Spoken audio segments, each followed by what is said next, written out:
Milieu de la nuit, il est 3 heures du matin, la maison est silencieuse, la ville est endormie, mais vous avez les yeux grands ouverts, vous fixez le plafond. Dans votre tête, c'est une tempête, un bruit assourdissant, une machine qui tourne à vide, le cœur qui bat trop vite, la boule au ventre, la respiration courte. Vous connaissez ce sentiment, ce poids invisible sur la poitrine, cette petite voix qui murmure « Et si je perds mon travail? Et si je n'arrive pas à payer? Et si la maladie frappe? Et si l'économie s'effondre? Et si je finis seul? Et si, c'est le poison de notre génération. Nous l'appelons le stress, nous l'appelons l'angoisse, nous l'appelons l'anxiété ou la dépression. C'est le mal du siècle, la maladie la plus répandue au monde. Et pourtant, nous n'avons jamais eu autant de confort. Nous n'avons jamais eu autant d'assurance. Assurance vie, maladie, voiture, système d'alarme, caméra de surveillance et compte épargne. Nous avons tout sécurisé et pourtant, nous n'avons jamais eu aussi peur. Pourquoi? La dernière fois, nous avons vu la racine du problème. Jésus nous a montré le diagnostic. Nous avons essayé de servir de maître. Nous avons essayé de sécuriser notre vie avec des choses qui rouillent, avec des trésors qui pourrissent, avec un compte en banque qui peut disparaître et devinez quoi? Quand on construit sa maison sur du sable mouvant, il est normal d'être terrorisé. Il est normal de ne pas dormir parce qu'on sait au fond de nous que tout peut s'effondrer demain. Alors l'anxiété, c'est ça, c'est le salaire de l'idolâtre. Mais aujourd'hui, sur cette montagne, toujours dans Matthieu chapitre 6, Jésus va prononcer des mots d'une puissance incroyable. Un remède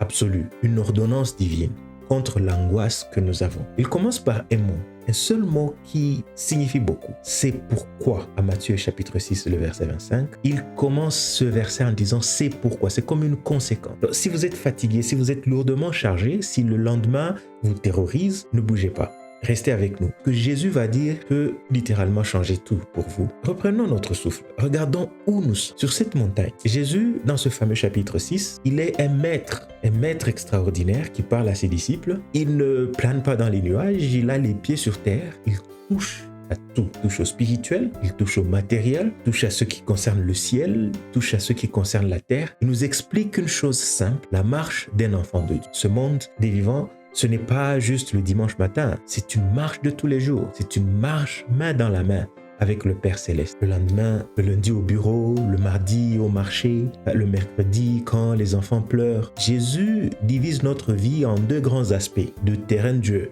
Il dit ce que nous sommes en privé et ce que nous sommes en public. Alors, regardons d'abord la vie privée. Nous avons vu que les 18 premiers versets de ce chapitre, c'est la vie intime, la vie cachée de l'homme, dans le secret, ce qui se passe dans la chambre, la prière, le jeûne, l'aumône. Jésus nous demande des choses précises, telles que, comme je viens de le dire, la prière, jeûner sans faire des grimaces, sans faire beaucoup de bruit tout autour de soi, offrir sans sonner la trompette. C'est la culture de l'âme. C'est là que poussent nos racines, loin des regards des caméras, loin des likes d'Instagram. C'est la fondation de la maison. Mais attention, il y a un piège. On pourrait s'arrêter là. On pourrait fermer la porte à clé et rester dans notre petite bulle toute notre vie. Non, c'est pas ça que Jésus nous exhorte à faire. Écoutez bien, nous ne sommes pas des moines.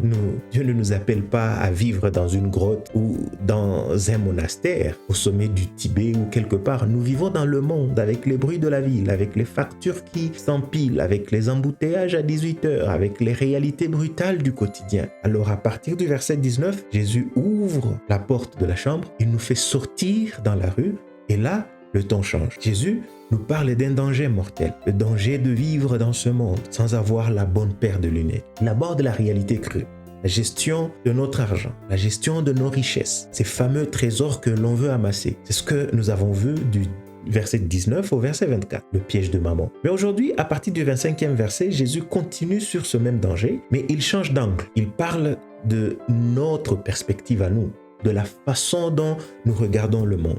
Car notre vision détermine nos émotions. Si les versets précédents parlaient du désir profond d'avoir plus, de l'obsession de la richesse, le verset 25 parle de l'inverse. Il parle de la peur de ne pas avoir, la peur de manquer, la peur de tout perdre en un instant. Et de ça que découle l'anxiété, le stress. L'avidité et le stress ou l'anxiété sont deux sœurs jumelles. Si l'avidité veut tout attraper, l'anxiété tremble de tout laisser échapper. Ce sont les deux faces de la même maladie spirituelle, l'amour du monde. Et Jésus, il met le doigt sur une ironie tragique, une vérité qui dérange. Regardez bien le monde. Que vous ayez ces richesses ou que vous ne les ayez pas, le résultat est souvent le même. La maladie est la même. Le pauvre se fait du souci, il ne dort pas. Il se dit, comment je vais manger? Comment payer le loyer? Son angoisse est réelle. Elle lui tord le ventre. Mais regardez le riche, celui qui a tout amassé. Est-ce qu'il dort mieux? Non. Il se fait autant de soucis, parfois même plus. Il se dit, comment protéger ma fortune? Et si la bourse s'effondre? Et si on me vole? Alors c'est là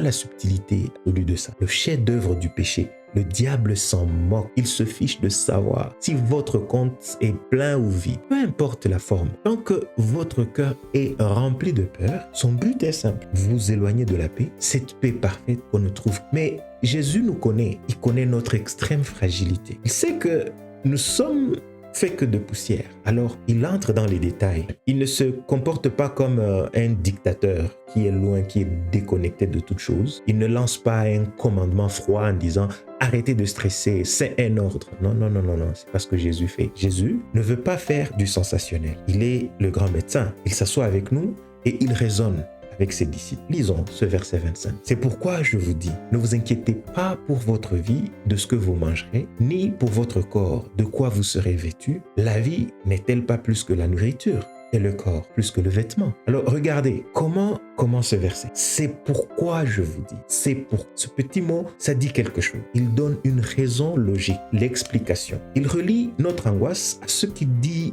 juste avant, au verset 22, dit « L'œil est la lampe du corps. Si ton œil est en bon état, tout ton corps sera éclairé. » C'est une question de vision, une question de cohérence. On ne peut pas regarder la vie avec deux visions opposées. Croire que Dieu est un bon père le dimanche et paniquer comme un orphelin le lundi. Si je crois que Dieu pourvoit, mes actions doivent suivre ce que je crois. Alors Jésus pose ce diagnostic et il donne l'ordonnance au verset 25. Il dit, c'est pourquoi je vous dis, ne vous inquiétez pas pour votre vie, de ce que vous mangerez, ni pour votre corps, de quoi vous serez vêtu. La vie, elle vaut mieux que la nourriture. Et il continue au verset 31 en disant, ne vous inquiétez donc point et ne dites pas, que mangerons-nous, que boirons-nous, de quoi serons-nous vêtus? Et il insiste encore une fois au verset 34, toujours dans ce verset, ne vous inquiétez donc pas du lendemain, car le lendemain aura soin de lui-même. À chaque jour suffit sa peine. Avez-vous remarqué? Il y a un dicton qui dit, la répétition est la mère de la science. Pour apprendre,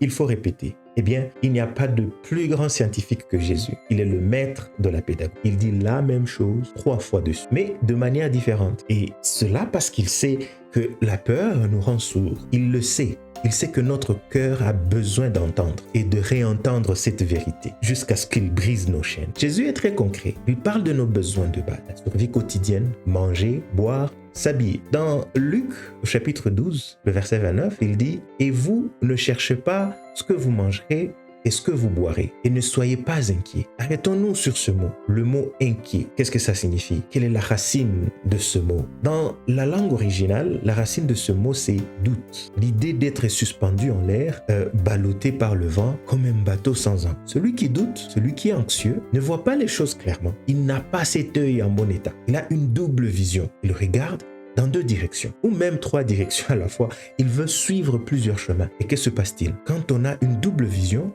faites le test. Mettez les lunettes mal réglées, tout devient flou. Vous attrapez mal à la tête et vous avez le vertige. Vous perdez l'équilibre. C'est exactement ça l'inquiétude. C'est ça l'anxiété. C'est le vertige de l'âme. C'est une perte d'équilibre spirituel. Parce qu'on essaie de regarder Dieu et on voit aussi les problèmes en même temps et ça ne peut pas marcher. Un exemple biblique concret. Une scène de la vie quotidienne. Dans Luc chapitre 10, Jésus est invité chez des amis et c'est des sœurs, Marthe et Marie. Nous connaissons tous cette histoire. Imaginez un peu la scène. Le créateur de l'univers est assis dans le salon. Marie a bien compris. Elle s'arrête, elle s'assied à ses pieds, elle écoute. Elle n'a qu'une seule vision. Mais regardez Marthe. Marthe court partout. Elle fait des allers-retours. Elle entre à la cuisine, le salon, elle stresse pour le repas. Elle veut que le service soit parfait. Elle est en train de nager partout et finalement, elle explose de colère. Jésus la regarde avec beaucoup de tendresse et lui dit « Marthe, Marthe, t'inquiète et tu t'agites pour beaucoup de choses. Tu t'agites pour beaucoup de choses. » C'est la définition même du stress moderne. Courir dans tous les sens. Ce que Jésus lui demande en réalité, au travers de cette réprimande, c'est « Marthe, qu'est-ce que tu veux? Qu'est-ce que tu cherches à prouver? Est-ce que tu sais vraiment où tu es en ce moment? Réalises-tu qui est avec toi? Dans ta propre maison, quelle est ta vraie priorité? Marthe avait perdu le nord. Elle était aveuglée par les détails. Son anxiété venait de là. Elle avait oublié le maître pour se concentrer sur le service du maître et cela l'avait rempli d'amertume. Attention, nous ne devons pas nous tromper. Nous ne devons pas déformer les mots de Jésus. Quand il nous dit « ne vous inquiétez pas », il ne dit pas « ne faites rien ». Il n'encourage pas la paresse. Il ne nous dit pas de démissionner. Ce n'est pas un appel à croiser les bras ou à s'asseoir sur son canapé en attendant que le loyer se paye tout seul. Non, certains tombent dans ce piège. Ils pensent que vivre par la foi, c'est juste prier, c'est juste jeûner et que le reste sera fait par magie. Comme si un sandwich allait tomber du ciel. C'est une fausse spiritualité. C'est une illusion dangereuse. Regardez l'exemple que Jésus utilise. C'est une image magnifique. Le verset 26. Regardez les oiseaux du ciel. Ils ne sèment ni ne moissonnent et ils n'amassent rien dans des greniers. Et votre Père Céleste les nourrit. Réfléchissons un instant. Avez-vous déjà observé un oiseau? Est-ce qu'il reste perché sur la branche au-dessus, le bec ouvert en attendant que Dieu lui jette un ver de terre ou quelque chose? Non, absolument pas. Regardez le matin. Ils sont réveillés avant nous. Ils chantent. Ils volent d'arbre en arbre. Ils cherchent leur nourriture. Ils construisent leur nid et c'est un travail intense. Ils sont intelligents, ils sentent le changement du climat, ils sont sensibles aux saisons. Ils migrent sur des milliers de kilomètres. Les oiseaux travaillent très dur. Dieu donne la nourriture, mais il ne la jette pas dans leur nid. Il faut aller la chercher. La Bible, elle est très équilibrée. Dieu aime le travail honnête. L'apôtre Paul le dira plus tard aux chrétiens de Thessalonique. Il donne une règle très stricte. Celui qui ne veut pas travailler ne doit pas manger non plus. C'est clair et net. Alors, quel est le message de Jésus? Où est la différence? Voici le grand secret. Les oiseaux travaillent, mais ils ne s'inquiètent. Avez-vous déjà vu un oiseau faire une crise d'angoisse? Avez-vous déjà vu un moineau prendre des somnifères ou est-ce qu'il a peur du lendemain? Non. Ils font leur travail du jour, ils trouvent leur repas, ils louent leur créateur. Ils n'ont pas de grenier, ils ne stockent pas pour 10 ans. Ils n'ont pas de coffre-fort, ils n'ont rien du tout. L'inquiétude, le stress qui ronge notre estomac, les nuits sans sommeil sont en réalité des symptômes, la preuve terrible d'un manque de confiance en Dieu. Quand nous sommes stressés, nous disons en silence, Dieu, je ne te fais pas confiance. Je doute que tu sois capable de prendre soin de moi. Nous oublions qui est le premier pourvoyeur. Nous oublions que nous avons un Père. Alors, comment vaincre cette anxiété? Pourquoi ne pas s'inquiéter? Jésus ne nous laisse pas dans le flou. Il donne des raisons pour lesquelles nous ne devons pas stresser. La raison principale, écoutez-la bien, c'est le cœur même de son message. La vie est plus importante que la nourriture et le corps vaut plus que le vêtement. C'est tellement simple, mais c'est profond. Jésus pose une question de bon sens. Il a dit à ses disciples, mettez-vous un instant, avant de faire une crise d'angoisse, avant de perdre le sommeil, considérez ce qui compte vraiment. Posez-vous cette question. Entre celui qui sert et celui qui est servi, lequel est le plus grand? Qui sert? Est-ce la vie qui sert la nourriture ou la nourriture qui sert la vie? C'est évident.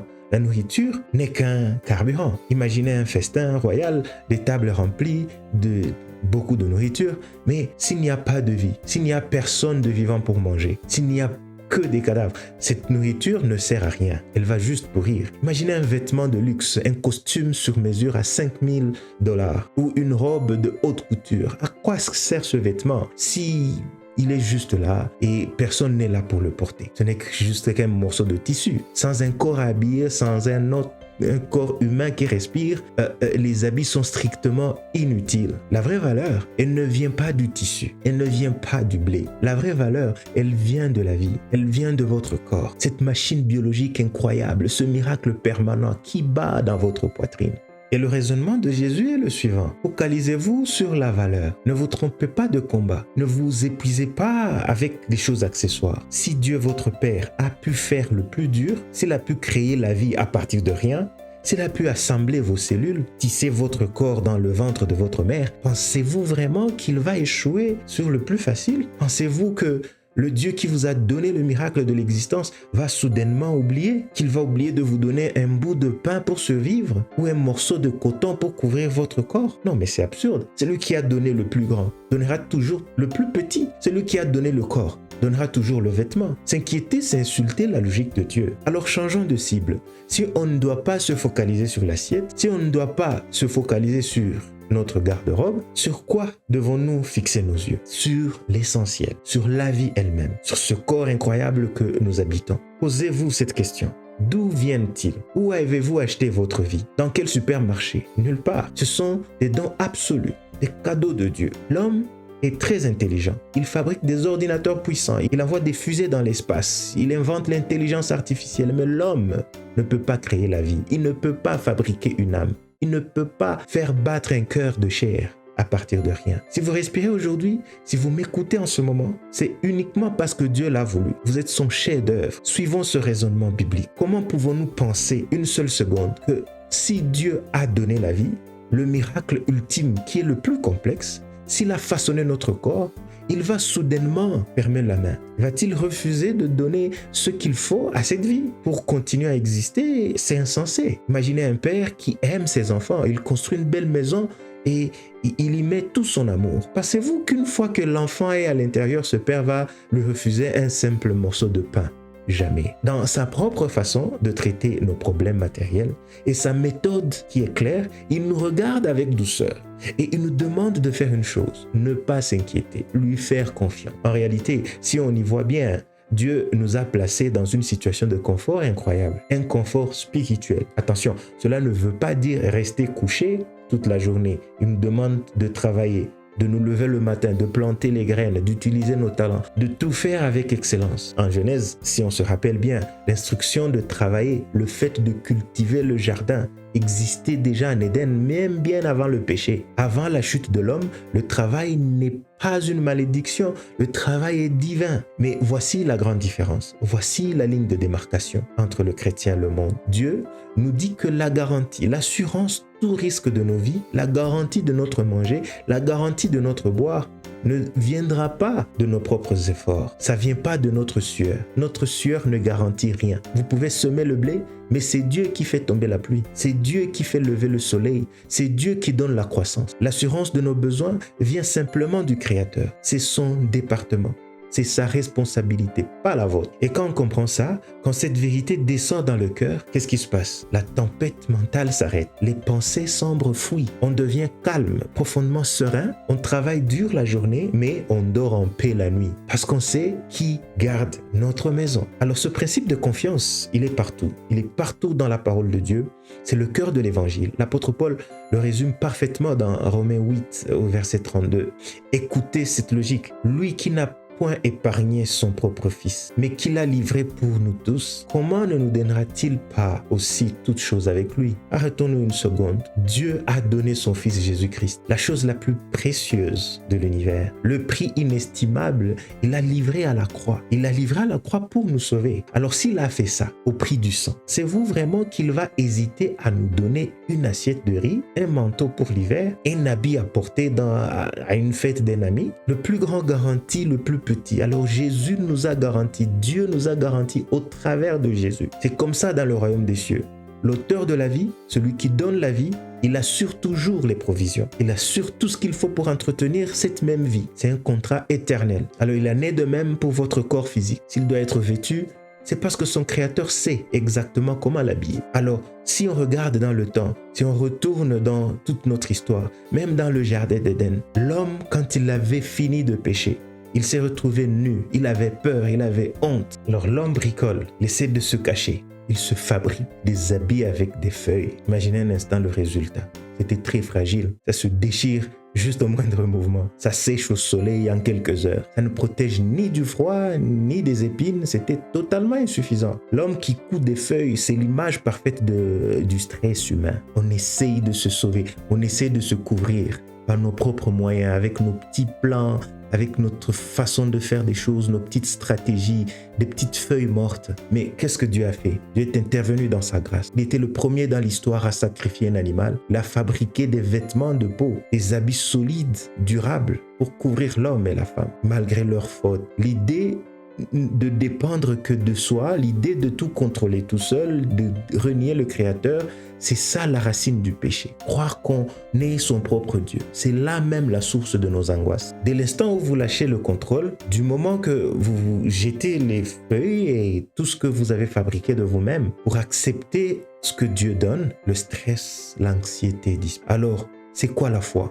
Au fond, c'est très simple. C'est accepter de dépendre de Dieu. C'est ça la vraie foi. C'est reconnaître les garanties qu'il offre. Accepter ces garanties comme étant réelles. Lâcher le volant de sa propre vie. La Bible, elle est formelle. Sans cette foi, sans cette confiance absolue, il est impossible d'être agréable à Dieu. Parce que le doute est une offense. C'est traiter Dieu de menteur. Mais Dieu est fidèle. Dieu n'est pas un mauvais bâtisseur. Il ne laisse pas les chantiers inachevés. Commence une œuvre et il l'achève. Il le fait à perfection. Il ne va pas nous abandonner. Il ne va pas nous laisser. Il ne va pas laisser à ce que nous nous abandonnions à notre propre sort. Non. Nous n'allons pas rester perdus au milieu de nulle part, au milieu du désert. Il est avec nous. Et il y a une chose à comprendre. Ce que Jésus dit, il va même très loin. Ceci ne parle pas seulement de notre assiette de ce soir, de notre nourriture ou des vêtements à porter. C'est une attitude globale. C'est la posture du cœur. Alors faisons un test de réalité. Comment réagissons-nous quand le sol se dérobe, quand tout tourne mal contre nous, quand vous êtes dans un avion et qu'il subit des violentes secousses, quand les voyants s'allument et que les bagages tombent, ou quand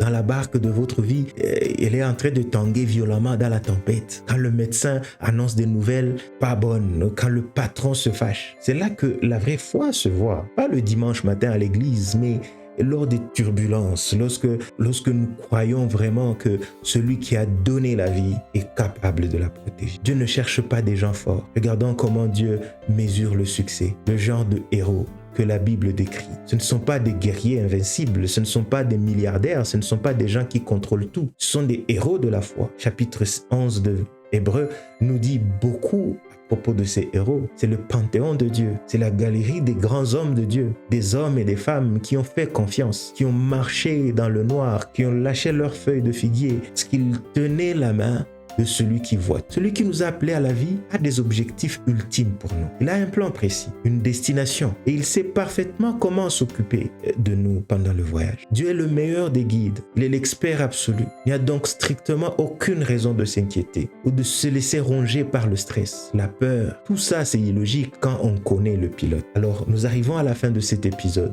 Mais attention, ne rangez pas vos Bibles. Nous n'avons pas fini. Ce chapitre 6 continue. L'enseignement de Jésus, il est encore long. Il est de plus en plus profond. Aujourd'hui, nous avons regardé les oiseaux. La prochaine fois, nous allons vraiment baisser les yeux et nous allons regarder l'herbe. Nous allons observer les fleurs des champs. Jésus va nous lancer un défi intellectuel et spirituel. Il va nous montrer une chose qui choque. Les gens qui n'arrivent pas à apprendre de la vie d'un simple oiseau, les gens qui ne voient pas la leçon dans les pétales de fleurs éphémères, sont des gens de peu de foi. Ce qu'il dit au verset 30, homme de peu de foi. Ce n'est pas une insulte de la part de Jésus, c'est un diagnostic.